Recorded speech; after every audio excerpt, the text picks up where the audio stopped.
Hello नमस्कार दोस्तों, स्वागत है आप लोग का मैथमेटिक 2 में। तो आइए आज हम लोग पढ़ने वाले हैं एडिटोरियल करंट अफेयर का टॉपिक नंबर 20, 21 और 22। ये छोटा छोटा टॉपिक है। 20 टॉपिक है, प्रमुख निधन है, जितना भी निधन हुए हैं जितने भी लोग को उसके लिए, और 21 है जो आगामी सम्मेलन होने वाला है वो, और 22 नंबर टॉपिक है विभिन्न उत्पाद एवं उनके जीआई टैग जो होता है उनके लिए।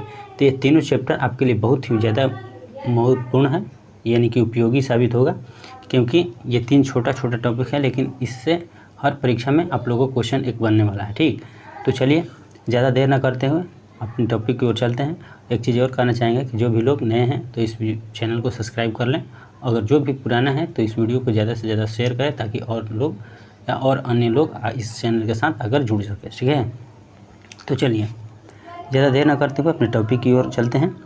चलिए तो हम देखते हैं, सबसे पहले टॉपिक है प्रमुख निधन है अभी। ठीक है, निधन पढ़ेंगे, इसके बाद आगामी सम्मेलन पढ़ेंगे, इसके बाद विभिन्न जीआई टैग पढ़ेंगे।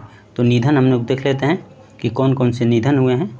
ठीक है, चलिए तो स्टार्ट करते हैं। ठीक है, चलिए पहला है के का फुल फॉर्म को फुल नेम है, यह मूल नाम होता है कृष्ण कुमार कनाथ। इन प्रसिद्ध गायक हैं और इनका निधन हाल ही में हो गया है, यानी कि 2021-22 में इनका निधन हो गया है। ठीक है, 22 में। आगे चलते हैं, देखिए आगे है लता मंगेशकर।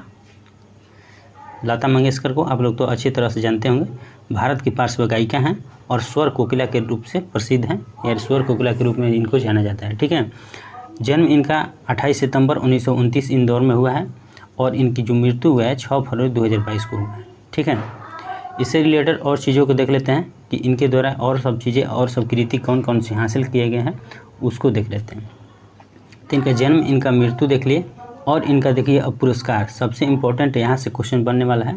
यहाँ से क्वेश्चन पूछेगा कि लता मंगेशकर को दादा साहब फाल्के पुरस्कार कब मिला था, चाहे पद्म भूषण कब मिला था, पद्म विभूषण कब मिला था, चाहे भारत रत्न कब मिला था, क्वेश्चन यहाँ से बनने वाला है। ठीक है, तो यहाँ तो हम लोग देख लिए, अब देखेंगे। देखिए पुरस्कार में 1989 में दादा साहब फाल्के पुरस्कार मिलता है, 1969 में पद्म भूषण मिलता है, और 1999 में पद्म विभूषण मिलता है, 2001 में भारत रत्न मिलता है। यानी कि इनको 4 रत्न मिले हैं, दादा साहब फाल्के पुरस्कार मिले हैं, पद्म भूषण मिले हैं, पद्म विभूषण मिले हैं, और रत्न भारत रत्न मिले हैं। ठीक है, तो चलिए इनके बारे में हम लोग जान लिए, अब आगे बढ़ते हैं। आगे देखिए शेनवार्न। आगे है शेनवार्न जो कि ऑस्ट्रेलिया के एक क्रिकेटर हैं। तो ऑस्ट्रेलिया के क्रिकेटर हैं, टेस्ट क्रिकेट में द्वितीय सर्वाधिक विकेट लेने वाले ये खिलाड़ी हैं। टेस्ट में द्वितीय सबसे सर्वाधिक विकेट लेने वाले खिलाड़ी हैं। और एक चीज़ और इम्पोर्टेंट है कि इनकी जो कप्तानी में राजस्थान रॉयल्स है, जो IPL होता है, वो पहली बार का लाया था, ट्रॉफी जीता था, यानी कि विजय हुआ था। ठीक है, इस बार की विजेता टीम कौन है, तो गुजरात है। ठीक है, उसके कैप्टन है हार्दिक पांड्या। ठीक है, तो वही जो राजस्थान रॉयल्स है वो इसी के कैप्टन में, इन्हीं के कैप्टन में वो विजेता हुआ था। चलिए आगे बढ़ते हैं। आगे है पंडित बिरजू महाराज। पंडित बिरजू महाराज का संबंध कथक नृत्य से है, जो कि बनारस के रहने वाले हैं, यानी कि यूपी के रहने वाले हैं। ठीक है, यानी कि लखनऊ घराने से हैं, कथक नृत्य से संबंधित है और लखनऊ घराने से हैं। इनका मूल नाम पंडित बृजमोहन मिश्रा है। मूल नाम क्या है, पंडित बृजमोहन मिश्रा है। पद्म विभूषण 1986 में इनको प्राप्त हुआ है। ठीक है, आगे बढ़ते हैं। अब देखिए पुनीत राजकुमार ये कन्नड़ फिल्म के अभिनेता हैं और मरणोपरांत बसावश्री पुरस्कार 2021 से सम्मानित किया गया है, और कर्नाटक रत्न से भी इनको क्या किया गया है, सम्मानित किया गया है। ठीक है, आगे बढ़ते हैं। चलिए आ जाइए, देखिए बहुत ही इम्पोर्टेंट और इससे क्वेश्चन बनना ही बनना है। अगर क्वेश्चन बनेगा तो ये बहुत ही बढ़िया है। हमारे चीफ CDS, ठीक है, आप लोग अच्छी तरह से जानते होंगे बिपिन रावत जी को। तो आइए बिपिन रावत जी के बारे में जानते हैं। तो बिपिन रावत भारत के पहले चीफ ऑफ डिफेंस स्टाफ हैं। भारत के पहले चीफ ऑफ डिफेंस स्टाफ यानी कि CDS 8 दिसंबर 2021 को तमिलनाडु के कुन्नूर के पास हेलीकॉप्टर क्रैश हुआ था। हेलीकॉप्टर दुर्घटना में इनकी क्या हो गई थी, मृत्यु हो गई थी। ठीक है, यानी कि हेलीकॉप्टर का नाम पूछ देगा तो हेलीकॉप्टर का नाम है MI-17V5। ठीक है, इसी से दुर्घटना हुआ था, और इनके परिवार यानी कि इनकी पत्नी और ये दोनों उस दुर्घटना में शहीद हो गए, इसको शहीद बोला जाएगा, ठीक है। और उनके साथ साथ अन्य 13 को भी मृत्यु हो गई। जितने भी उसमें सवार थे, दुर्घटना जैसी हुआ उस जितना भी सवार थे सारे के सारे उसमें मर गए और एक बच गए, खाली वही एक पायलट बच गया था, उसका भी निधन हो गया 1-2 दिन के बाद, ठीक है। तो चलिए, हेलीकॉप्टर में दुर्घटना निधन। इस दुर्घटना में हेलीकॉप्टर पर सवार कुल 14 लोग थे। इनकी पत्नी मधुलिका रावत सिंह सहित 13 तत्काल मृत्यु हो गई। बाद में इस दुर्घटना में घायल ग्रुप कैप्टन वरुण सिंह अस्पताल में उनका क्या हो गया, मृत्यु हो गया। यानी कि 13 उसी वक्त मृत्यु हो गया और एक वरुण कुमार सिंह जो थे उनका बाद में निधन हो गया, ठीक है। आगे इनके बारे में और देख लेते हैं। दुर्घटनाग्रस्त हेलीकॉप्टर के pilot wing commander Prithvi Singh Chauhan थे। चीफ ऑफ आर्मी स्टाफ 31 दिसंबर 2016 से 31 दिसंबर 2019 तक, यानी कि 3 वर्ष इकाई थे, चीफ आर्मी स्टाफ थे और इसके बाद CDS बन गए थे। प्रथम CDS बोलेगा तो बिपिन रावत, ठीक है। चलिए, मनु भंडारी आगे हैं। मन्नू भंडारी हिंदी लेखिका हैं, 2008 में व्यास सम्मान से सम्मानित की गई हैं। इनकी कुछ कृति हैं, ये उपन्यास हैं, जो कि महाभोज है, आपकी बंटी है और यही सच है, यही सच है। ये इनकी बहुत अच्छा बढ़िया कृति है, ठीक है, उपन्यास हैं। चलिए, शिंजो आबे जो कि जापान के पूर्व प्रधानमंत्री हैं, भारत द्वारा 2021 में पद्म विभूषण से सम्मानित किए गए। तो यहाँ से क्वेश्चन बनने वाला है कि पद्म विभूषण से विदेशी जो हैं का पूर्व प्रधानमंत्री किसको दिए गए हैं, तो शिंजो आबे को दिए गए, जो कि जापान के हैं, ठीक है। आइए, शेख खलीफा बिन जायद अल नहयान, शेख खलीफा बिन जायद अल नहयान UAE के राष्ट्रपति एवं अबू धाबी के शासक, UAE के राष्ट्रपति एवं अबू धाबी के शासक हैं। आइए, सिद्धू मूसेवाला, जो कि आप लोग अच्छे तरह से जानते होंगे, सिद्धू मूसेवाला एक प्रसिद्ध गायक थे, बहुत ही पंजाब के बढ़िया गायक थे। उनका हाल ही में निधन हो गया। तो कौन है, सिद्धू मूसेवाला शपाली के गायक हैं। भजन सुपारी जो कि संतूर वादक थे, उनका देहांत हो गया। पंडित शिव कुमार शर्मा जो कि संतूर वादक और संगीतकार दोनों थे, संतूर वादक और संगीतकार दोनों थे। आगे, रामाकांत शुक्ला संस्कृत एवं हिंदी के महान विद्वान थे। इनको पद्मश्री साहित्य अकादमी पुरस्कार से भी सम्मानित किया गया है। पद्मश्री और साहित्य अकादमी दोनों पुरस्कार से सम्मानित किया गया है। लियोनिद क्राउचुक जो हैं स्वतंत्र यूक्रेन के पहले राष्ट्रपति, अभी जेलेंस्की हैं यूक्रेन के राष्ट्रपति, अभी कौन है, जेलेंस्की हैं, ठीक है। तो लियोनिद क्राउचुक यूक्रेन के पहले राष्ट्रपति। आगे बढ़ते हैं। एंड्रयू साइमंड्स ऑस्ट्रेलिया के पूर्व ऑलराउंडर क्रिकेटर थे, इनका हाल ही में निधन हो गया। राहुल बजाज जो कि उद्योगपति हैं और बजाज समूह के चेयरमैन थे, जिनका हाल ही में क्या हो गया, निधन हो गया। इनको 2001 में पद्म विभूषण से सम्मानित किया गया था, ठीक है, 2001 में। आगे बढ़ते हैं। कुमुदबेन जोशी आंध्र प्रदेश की पूर्व राज्यपाल है, जिनके हाल ही में क्या हो गया, निधन हो गया। आगे, बप्पी लहरी कौन है, बप्पी लहरी प्रसिद्ध संगीतकार हैं, डिस्को किंग के रूप में प्रसिद्ध ये हैं, डिस्को किंग के रूप में जाना जाता था इनको, और मूल नाम इनका क्या है, अलोकेश लहरी। आगे आइए, विनोद दुआ पद्मश्री से सम्मानित हिंदी पत्रकार हैं, इनकी जो हाल ही में क्या हो गया, निधन हो गया। ल्यूक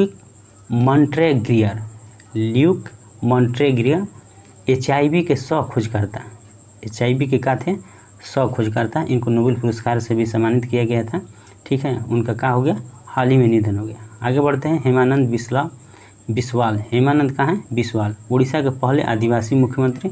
अगर उड़ीसा के पहले आदिवासी मुख्यमंत्री की बात किया जाए तो कौन हो जाएंगे, हेमानंद बिस्वाल, ठीक है। आगे बढ़िए। प्रवीण कुमार सोबती जो कि महाभारत में भीम का किरदार निभाए थे, उनका हाल ही में क्या हो गया, निधन हो गया। आगे बढ़िए। शकुंतला चौधरी हैं, स्वतंत्रता सेनानी तथा समाज सुधारक थे और इनका क्या हो गया, निधन हो गया। अच्छा, सिंधु ताई सपकाल हैं, जो समाज सेवी थे, महाराष्ट्र के मदर टेरेसा के नाम से भी इनको जाना जाता था और 2021 में इनको क्या मिला था, पद्मश्री से सम्मानित किया गया था 2021 में। चरणजीत सिंह पूर्व भारतीय हॉकी क्रिकेटर, चरणजीत सिंह का भी निधन हो गया, ठीक है। आगे बढ़ते हैं। मिलिना साल्विनी ये कथक कथकली, ये कथक होता है, एक कथकली होता है, तो कथकली नृत्य से संबंधित है। ये फ्रांसीसी भारतीय हैं, फ्रांसीसी भारतीय 2019 में इनको क्या मिला है, पद्मश्री से सम्मानित किया गया था। ठीक है। ईओ विल्सन, ईओ विल्सन जैव विविधता के जनक, उनका भी निधन हो गया। चलिए, शारदा मेनन, शारदा मेनन जो है वो भारत की पहली महिला मनोचिकित्सक थी, जो कि उनको क्या हो गया, उनका हाल ही में निधन हो गया। आगे बढ़ते हैं, आगे है इलिन एस, इंग्लैंड के हैं, दुनिया के सबसे उम्रदराज क्रिकेटर, 110 साल के क्रिकेटर थे, और इनका क्या हो गया, निधन हो गया। आगे हैं दानिश सिद्दीकी, दानिश सिद्दीकी जो कि फोटो जर्नलिस्ट, पुलित्जर पुरस्कार से सम्मानित किया गया था कब, 2018 में। इंदु जैन जो कि टाइम्स ऑफ इंडिया अखबार की क्या थी, चेयरपर्सन थी। इंदु जैन क्या थी, टाइम्स ऑफ इंडिया के अखबार के चेयरपर्सन थी, उनका हाल ही में क्या हो गया, निधन हो गया। सईद अली शाह गिलानी, सईद अली शाह गिलानी जम्मू कश्मीर के अलगाववादी नेता थे, और इनका निधन हो गया। ठीक है। तहरीक ए हुर्रियत की स्थापना इन्होंने किया, एक संस्थापना की स्थापना किया, तहरीक ए हुर्रियत की स्थापना किया। ठीक है। आगे वीरभद्र सिंह, वीरभद्र सिंह जो कि हिमाचल प्रदेश के पूर्व मुख्यमंत्री, 6 बार मुख्यमंत्री ये रह चुके थे। ठीक है। इनका क्या हो गया, निधन हो गया हाल ही के दिनों में। ठीक है। 5 बार लोकसभा हेतु निर्वाचित भी हुए थे, 5 बार लोकसभा हेतु निर्वाचित हुए थे, और 6 बार क्या हुए थे, मुख्यमंत्री रह चुके थे। ठीक है। आगे बढ़ते हैं। कल्याण सिंह, कल्याण सिंह उत्तर प्रदेश के पूर्व मुख्यमंत्री, 2 बार क्या किए थे, मुख्यमंत्री 2 बार रह चुके थे, कहाँ के, तो उत्तर प्रदेश के। आगे मिल्खा सिंह के बारे में आप लोग जानते होंगे, फ्लाइंग जेट मिल्खा सिंह। ठीक है। पद्मश्री से सम्मानित महान एथलेटिक थे, उनका हाल ही के दिनों में निधन हो गया। डॉक्टर के अग्रवाल जो कि इंडियन मेडिकल एसोसिएशन IMA के पूर्व राष्ट्रीय अध्यक्ष थे, उन्हीं का क्या हुआ, हाल ही में निधन हो गया। चलिए, चंद्रा नायडू जो कि प्रथम भारतीय महिला क्रिकेटर, कमेंटेटर की अगर बात किया जाए तो प्रथम भारतीय महिला क्रिकेटर थी, कमेंटेटर थी, क्रिकेटर के साथ साथ कमेंटेटर भी थी। ठीक है। तो चंद्रा नायडू, ठीक है, चंद्रा नायडू, उनका निधन हो गया। ये पदा सचदेव हैं, पदा सचदेव हैं, लेखिका एक कवियत्री हैं, डोगरी भाषा की पहली आधुनिक महिला कवियत्री। अगर डोगरी भाषा की पहली आधुनिक महिला कवियत्री थी कौन, पदा सचदेव। ठीक है। ओम नंबियार जो है एथलेटिक कोच थे, PT उषा के पूर्व कोच, यानी कि जो PT उषा थी उसका क्या थे, पूर्व कोच थे ओम नंबियार, उनका भी निधन हो गया। यशपाल शर्मा क्रिकेटर हैं, जो कि 1983 में विश्व कप विजेता टीम में क्या थे, शामिल थे। कौन, यशपाल शर्मा। 1983 में भारत के द्वारा जो कपिल देव थे उस समय आया था, उन्हीं के कप्तानी में, तो उस वक्त एका थे, उस टीम में शामिल थे। ठीक है ना। आगे बढ़ते हैं। अनिरुद्ध जगन्नाथ हैं, देखिए अनिरुद्ध जगन्नाथ जो कि मॉरिशस के पूर्व राष्ट्रपति और प्रधानमंत्री, 2020 में पद्म विभूषण सम्मान से इनको क्या किया गया, सम्मानित किया गया था। ठीक है। 2020 में इनका निधन हो गया हाल ही के दिनों में। आगे बढ़ते हैं। सुंदरलाल बहुगुणा जो कि आप लोग अच्छी तरह से जानते हैं, प्रसिद्ध पर्यावरण कार्यकर्ता एवं चिपको आंदोलन के प्रणेता, यही है सुंदरलाल बहुगुणा। इनका हाल ही के दिनों में क्या हुआ, निधन हो गया। और वृक्ष मित्र के नाम से ये क्या थे, प्रसिद्ध थे, वृक्ष मित्र के नाम से ये प्रसिद्ध थे। आगे जगन्नाथ पहाड़िया जो कि राजस्थान के पूर्व मुख्यमंत्री और बिहार एवं हरियाणा के पूर्व गवर्नर, राजस्थान के पूर्व मुख्यमंत्री और बिहार एवं हरियाणा के पूर्व गवर्नर थे कौन, जगन्नाथ पहाड़िया। ठीक है। इनके हाल ही दिन में क्या होगा, इनका भी निधन हो गया। आगे बढ़ते हैं। डॉक्टर श्री कुमार बनर्जी, परमाणु ऊर्जा आयोग के पूर्व अध्यक्ष, कौन, डॉक्टर श्री कुमार बनर्जी। तो देखिए क्वेश्चन बनने वाला जो है वो इधर से बनेगा, परमाणु ऊर्जा आयोग के पूर्व अध्यक्ष जिसके हाल ही के दिनों में निधन हो गया, ऐसे क्वेश्चन पूछ सकते हैं आपसे, तो डॉक्टर कुमार बनर्जी हो जाएंगे, श्री कुमार बनर्जी। चाहे क्वेश्चन पूछ देगा कि हाल ही के दिनों में परमाणु ऊर्जा आयोग के पूर्व अध्यक्ष का निधन हुआ, जो कि किस पुरस्कार से उनको सम्मानित किया गया, तो उनको पद्मश्री एवं शांति स्वरूप भटनागर पुरस्कार से सम्मानित किया गया। ठीक है। ऐसे क्वेश्चन आपको परीक्षा में आने वाला है। ठीक है। आगे बढ़ते हैं। बी कल्याणम, महात्मा गांधी के पूर्व निजी सचिव थे, जो बी कल्याणम थे, महात्मा गांधी के पूर्व निजी सचिव थे, उनका निधन हो गया। चंद्र तोमर, चंद्र तोमर, ये शूटर दादी के नाम से प्रसिद्ध है, शूटर दादी के नाम से प्रसिद्ध है। ठीक है, आगे बढ़ते हैं। एम नरसिम्हम, ये भारतीय रिजर्व बैंक के पूर्व गवर्नर 1977 में थे। भारतीय रिजर्व बैंक के क्या थे? पूर्व गवर्नर थे। इनका हाल ही के दिनों में निधन हो गया। बैंकिंग रिफॉर्म के जनक भी इनको कहा जाता था, बैंकिंग रिफॉर्म के जनक भी इनको कहा जाता था। आगे मानस बिहारी वर्मा प्रसिद्ध एरोनॉटिकल वैज्ञानिक थे। तेजस लड़ाकू विमान बनाने में इनका क्या था? भूमिका था। तेजस जो विमान था, तेजस लड़ाकू विमान है अभी, तो उनके बनाने में इनका भूमिका था। किसका? तो मानस बिहारी वर्मा का। फातिमा आर्यकारिया जो कि प्रसिद्ध पत्रकार और लेखक, ठीक ना। अच्छा, आगे बढ़ते हैं। रोहित सरदना जो कि वरिष्ठ पत्रकार, एंकर एवं संपादक थे। इनके हाल ही के दिनों में इनका भी निधन हो गया।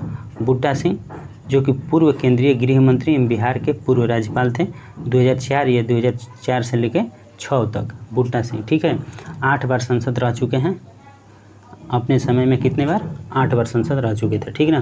तो इनके हाल ही के दिनों में इनका भी क्या होगा? निधन हो गया। तो चलिए, जितना भी निधन यानी कि 21-22 में हुआ है उनको हम अच्छी तरह से देख लिए। आप लोग अच्छी तरह से एक दो बार और देख लीजिएगा, क्योंकि यहाँ से क्वेश्चन बनने वाला है। इसलिए क्वेश्चन बनेगा कि ये सब चर्चित व्यक्ति हैं, इनसे क्वेश्चन बनना ही बनना है। ठीक है, आगे बढ़ते हैं टॉपिक नंबर 21, जो कि छोटा टॉपिक है। आगामी बैठक एवं सम्मेलन। आगामी बैठक या सम्मेलन कहने का सेंस है, कहने का मतलब है कि जो भी आगे कौन कौन से बैठक होने वाला है, यानी कि 2022 में अभी जो नहीं हुआ है वो होने वाला है। इसके बाद 23, 24, 26, 28 मैंने ऐसे सब जो भी सम्मेलन है उसको देखेंगे। देखिए, बैठक है, इसके बाद स्थल है। बैठक और स्थल है, टेबल के माध्यम से हम लोग पढ़ने की कोशिश करेंगे। चलिए देखिए, 17वां G20, 17वां, 18वां और 19वां तीनों का एक साथ दे दिया है। तो 17वां का अगर बात किया जाए तो 2022 में इंडोनेशिया में, ठीक है। अगर 18वां G20 की बात किया जाए तो 2023 में होगा। कब? भारत में। कहाँ होगा? तो भारत में होगा। 17वां G20 शिखर सम्मेलन 2022 में इंडोनेशिया में, 18वां G20 शिखर सम्मेलन 2023 भारत में, और 19वां की बात किया जाए तो 2024 में होगा। कहाँ? ब्राज़ील में होगा। तो 17वां इंडोनेशिया, 18वां भारत और 19वां कहाँ से होगा? ब्राज़ील में होगा। आप लोग G20 के बारे में अच्छी तरह से जान गए। आगे बढ़ते हैं।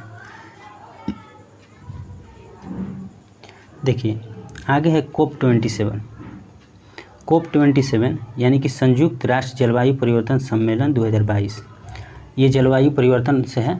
और COP27 जो है यानी कि 27वां है, वो शर्म अल शेख जो मिस्र में पड़ता है, वहाँ पर शर्म अल शेख यानी कि 2022 में ही होने वाला है।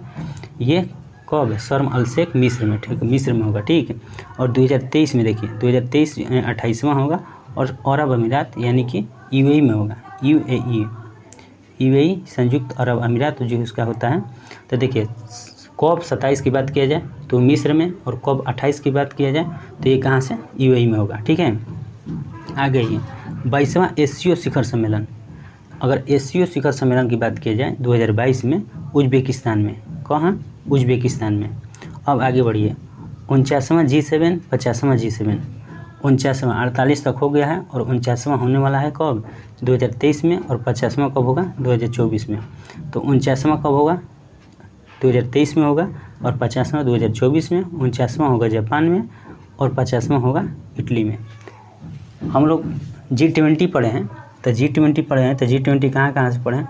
तो पहला इंडोनेशिया, भारत और ब्राज़ील पढ़े हैं। इसके बाद पढ़े हैं COP27 जो कि शर्म अल शेख मिस्र में, COP28 जो कि संयुक्त अरब अमीरात में। इसके बाद एशियो सम्मेलन पढ़े हैं उज्बेकिस्तान में। इसके बाद 49वां G7, 50वां G7, 49वां जापान में, और 50वां कहाँ पे? इटली में हुआ है, ठीक है, होने वाला है। ये आगामी है, यानी कि 2022 का भी इसमें शामिल है। इसके बाद 23-24 आने वाला समय में जो होगा उसको दिया गया है, ठीक है।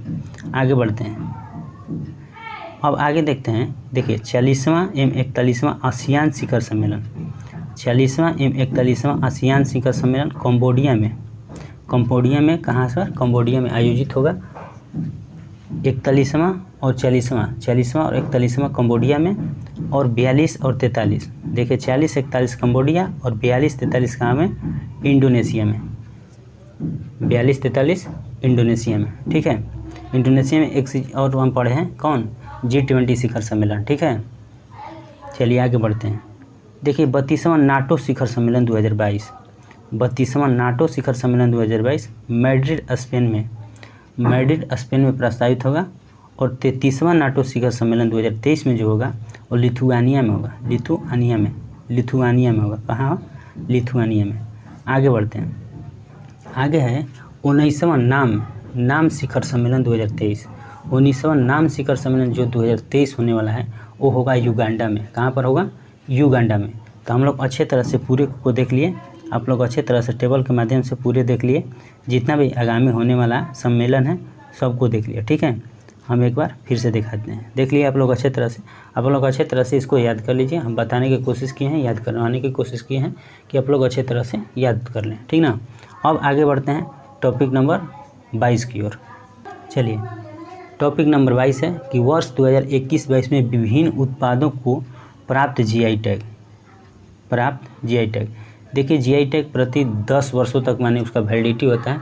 जीआई टैग जिसको प्राप्त किया जाता है उसको 10 वर्ष तक उसका क्या होता है, वैलिडिटी होता है, ठीक ना, जीआई टैग का। तो चलिए हम लोग पढ़ने वाले हैं उत्पाद, राज्य और माह, किसको किस माह में और किस राज्य से संबंधित है और कौन सा उत्पाद है जिसको जीआई टैग प्राप्त हुआ है, ठीक ना। चलिए आगे बढ़ते हैं। देखिए नरसिंहपेटई नागस्वरम जो कि संगीत वाद्य यंत्र है, कहाँ है, संगीत वाद्य यंत्र है। इसको मिला, ये है तमिलनाडु राज्य से संबंधित है। और 22 यानी कि 2022 में मिला है, कब, मार्च 2022 में। फिर से देखते हैं, देखिए इसको बढ़िया टॉपिक है, इसको 1 से 2 बार कवर कर लेंगे हम लोग। नरसिंहपेटई नागस्वरम जो कि संगीत वाद्य यंत्र और तमिलनाडु से है, इनका संबंध किस राज्य से है, तो तमिलनाडु से है। और मार्च 2022 में इनको जीआई टैग प्राप्त हुआ है। आगे देखते हैं। चलिए आगे है मिथिला मखाना। आप लोग जानते हैं कि मखाना की खेती सबसे ज़्यादा बिहार से में होता है, और मिथिला मखाना जो कि बिहार राज्य से संबंधित है। और दिसंबर 2021 में इनको क्या मिला है, जीआई टैग प्राप्त हुआ है, ठीक है। वाडा कोलम चावल की बात की जाए तो ये महाराष्ट्र राज्य से संबंधित है। और अक्टूबर 2021 में इनको क्या मिला है, जीआई टैग प्राप्त हुआ है, ठीक है। अब आगे आइए कुटी अटूर आम या यड्यूर मिर्च। कुटी अटूर आम की बात किया जाए या यड्यूर मिर्च की बात किया जाए तो ये केरल राज्य से संबंधित है, यानी कि केरल का है। और अक्टूबर 2021 में इनको क्या मिला है, जीआई टैग प्राप्त हुआ है, ठीक है। और रटौल आम, देखिए कुटियाटूर आम की अगर बात की जाए तो केरल, और रटौर आम अगर की बात की जाए तो बागपत उत्तर प्रदेश का है। कहाँ का है, बागपत उत्तर प्रदेश का है। और अक्टूबर 2021 में इनको क्या मिला है, जीआई टैग प्राप्त हुआ है।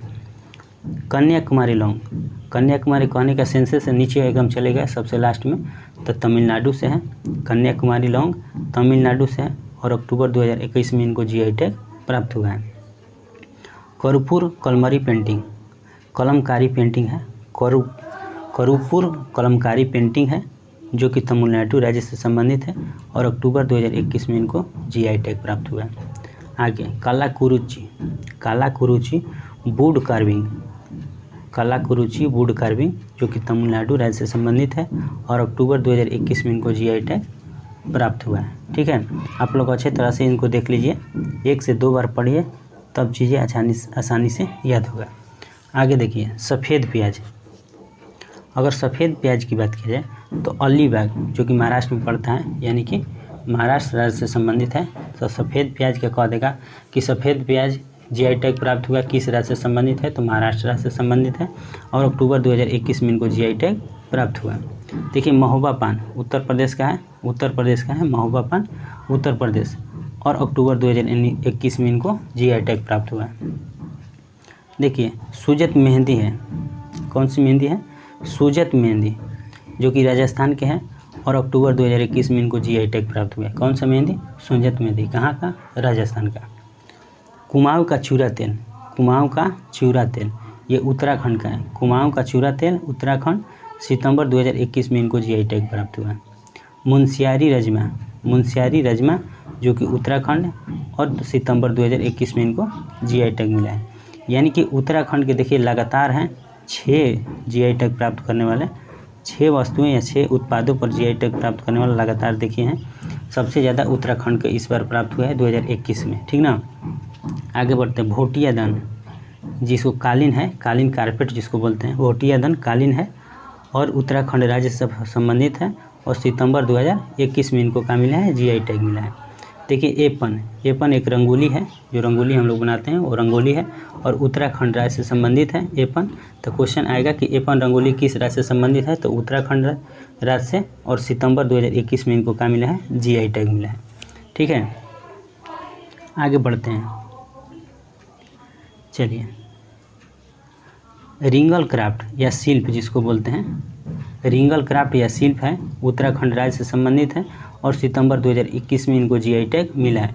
तो रिंग क्राफ्ट या शिल्प का संबंध किससे है, तो उत्तराखंड से है। अच्छा, टमटा उत्पाद तांबे के उत्पाद हैं, टमटा उत्पाद ये भी उत्तराखंड का है, और सितंबर 2021 में इनको क्या मिला है, जीआई टैग प्राप्त हुआ है। आगे थुलमा जो कि कंबल है, कंबल, ठीक है, थुलमा कंबल जो कि उत्तराखंड राज्य से संबंधित है, और सितंबर 2021 में इनको क्या मिला है, जीआई टैग प्राप्त हुआ, ठीक है। आगे बढ़ते हैं, आगे है, चलिए आगे देखिए। चिनौर चावल जो कि मध्य प्रदेश का है, चिनौर चावल मध्य प्रदेश, सितंबर 2021 में इनको क्या मिला है, जीआई टैग प्राप्त हुआ। देखिए मीठा खीरा या किंग लीची ये नागालैंड का है। मीठा खीरा किंग लीची कहाँ का है, नागालैंड का है, और सितंबर 2021 में इनको जीआई टैग प्राप्त हुआ। जुडिमा राइस वाइन ये असम का है, जुडिमा राइस वाइन असम राज्य का है, और सितंबर 2021 में इनको क्या मिला है, जीआई टैग प्राप्त हुआ। देखिए कचाई नींबू परीक्षा में आ चुका है, परीक्षा में पूछ सका है, ठीक है। तो आगे जो भी हम टॉपिक पढ़ाए हैं या जो भी जीआई टैग पढ़ाए हैं वो कभी भी किसी भी शिफ्ट में पूछ सकता है, ठीक है। देखिए 17 तारीख वाला में कचाई नींबू आ चुका है, मणिपुर में जो है सितंबर 2021 में इनको जीआई टैग प्राप्त हुआ है। तो कचाई नींबू को आप लोग एकदम अच्छे तरह से देख लिए, और आगे भी कोई भी क्वेश्चन आपके परीक्षा में आ सकता है, पूछ सकता है। चलिए आगे बढ़ते हैं। कह रहा है कि सिरारा खोम मिर्च जो कि हाथी मिर्च के नाम से भी जाना जाता है, और मणिपुर का है। कहाँ का है, मणिपुर का है, और सितंबर 2021 में इनको भी जीआई टैग प्राप्त हुआ है। अच्छा, तामेंगलोंग ऑरेंज ये भी मणिपुर का है, और इनको 2021 में जीआई टैग प्राप्त हुआ है। चाकहाओ जो कि काले चावल हैं, चाकहाओ और मणिपुर का है, जो कि इनको भी 2021 में जीआई टैग प्राप्त हुए हैं। देखिए जलगांव केला जो कि महाराष्ट्र का है, और इनको भी 2021 में क्या मिला है, जीआई टैग प्राप्त हुआ है। जून 2021 में जीआई टैग प्राप्त हुआ है। देख लिए हम लोग पूरा जितना भी जीआई टैग 2021-22 में, यानी कि 21 में जितना भी मिला है, अभी 22 वाला तो लिस्ट नहीं है, 21 वाला है, तो 21 में जितना भी हम लोग पढ़ रहे हैं पूरे 1.5 वर्ष का करेंट पढ़ रहे हैं। तो पूरा जो भी परीक्षा में पूछेगा, साल भर से करेंट इधर नहीं पूछता है, साल भर तक करेंट पूछता है। हम लोग पूरा 1.5 वर्ष का पढ़ रहे हैं, इससे बाहर कुछ नहीं आएगा। जो भी परीक्षा आपका आने वाला है, अभी ग्रुप डी का परीक्षा चल रहा है, तो ग्रुप डी में देखिए ये कचाई जो नींबू था वो क्वेश्चन पूछ चुका है। तो ये आप लोग जान गए होंगे कि कितने ये चैप्टर इम्पोर्टेंट है, तो आप लोग अच्छे तरह से इसको कवर कीजिए। आगे देख लेते हैं, छोटा सा आगे है पॉइंट, ये देखिए जीवन प्रत्याशा का नवीनतम अनुमान है। जो जीवन प्रत्याशा का नवीनतम अनुमान 2014 से 18 के लिए है।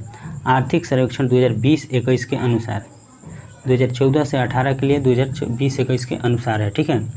चलिए, संपूर्ण भारत का जीवन प्रत्याशा 69.4 है, और पुरुषों की बात किया जाए तो 68.2, और महिला की बात किया जाए तो 70.7 है। राज्यों में सबसे ज़्यादा अगर बात किया जाए तो केरला प्लस दिल्ली का है 75.3%, और सबसे कम की बात किया जाए तो छत्तीसगढ़ का है, ठीक है। ग्रामीण क्षेत्र की बात किया जाए तो 68% है, और शहरी क्षेत्र की बात की जाए तो 70.7% है। आप लोग जीवन प्रत्याशा का नवीनतम अनुमान भी देख लिए, यानी कि हम लोग आज कंप्लीट कर लिए टॉपिक नंबर 20, 21 और 22 तीन एक छोटा छोटा टॉपिक था, लेकिन बहुत ही इंपॉर्टेंट टॉपिक है। इसको एकदम अच्छे तरह से आप लोग कवर कीजिए, ठीक है। ये इग्नोर करने वाला टॉपिक नहीं है। तो इसलिए उम्मीद करता हूँ ये वीडियो आप लोग को अच्छा लगेगा। अगर अच्छा लगेगा तो वीडियो को लाइक, शेयर और सब्सक्राइब करना ना भूलें। और एक चीज़ और कहना चाहेंगे कि जो भी नए लोग हैं तो कृपया वीडियो देख रहे हैं तो वीडियो को लाइक करें, शेयर करें और चैनल को सब्सक्राइब करके बेल आइकन को प्रेस कर लें, ठीक है।